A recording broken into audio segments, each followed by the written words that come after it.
Sega.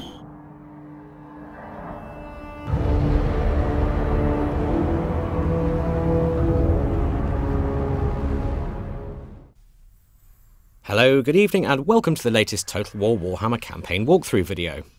Today it's the turn of the proud and vengeful Dwarfs, and just a reminder that the game is still in development, so what you see here may be subject to change. Okay, we're 29 turns into this particular campaign, and as you can see from the overview map, we've fully conquered our starting province of the Silver Road, and we've returned the goblin-infested dwarf holds of Death Pass province to their rightful owners, i.e. us. We've secured strong treaties with our fellow dwarven clans of Karak Azul, Barakvar and Zufbar, who've helped us successfully divide and push back the various greenskin tribes, though Zufbar has recently dragged us into their war with the vampiric faction of Schwarzhaven. Nice one, Zufbar. Down to the campaign map now, and this turn our armies are on immediate recall to home territory. Thorgrim here was making his way happily towards Blackfire Pass in order to help Zufbar against its vampiric problems. And in charge of policing Death Pass is an army led by Zamnil Matakwaz, which is obviously the best dwarf name ever. However, Grimgor Ironhide has just popped up from the dwarfen underway with a 16-strong stack of greenskin filthmongers to threaten our home settlements on the Silver Road, so we've got our armies beating a rather panicked retreat towards him.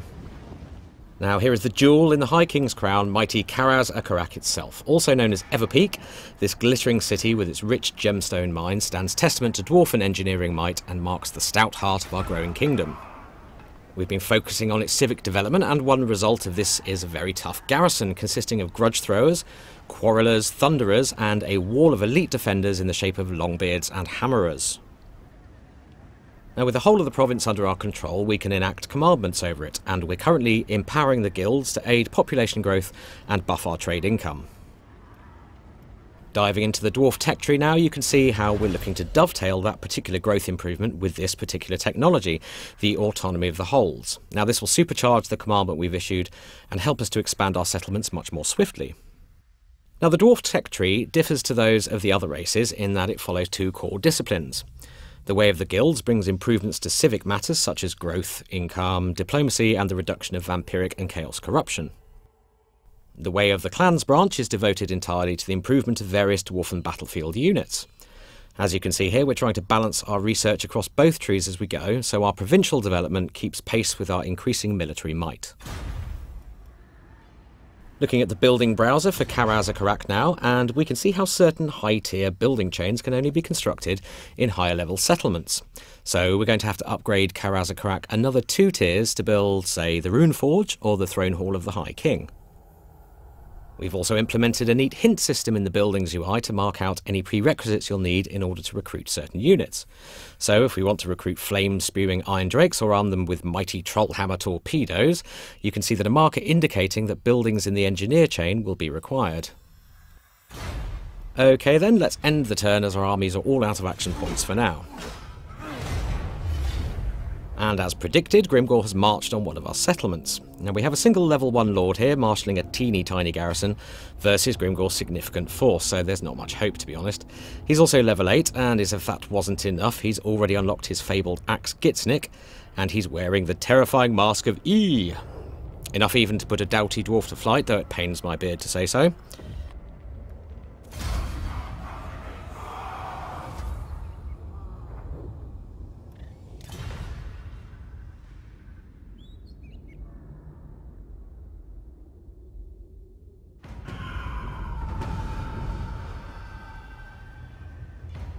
So Mount Squighorn is now in the hands of the Greenskins, and a grudge has been issued as a result. So let's open up the Damazkron, the Great Book of Grudges, and see what's what. Now, as factions mess with you during the game, these crimes are recorded and grudges are duly issued. Part of playing as the Dwarfs involves settling these grudges.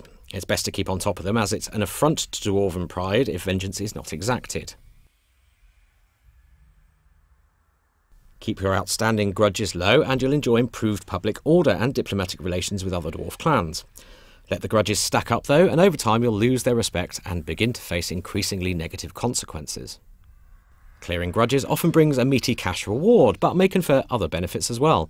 This particular Groby Scum grudge earned us, for example, 3 turns of vastly increased leadership against the Greenskins during battles. So, with a grudge to settle and territory to reconquer, let's get our armies on the move. We're going to put Amnil here into marching stance and get him and his boys moving.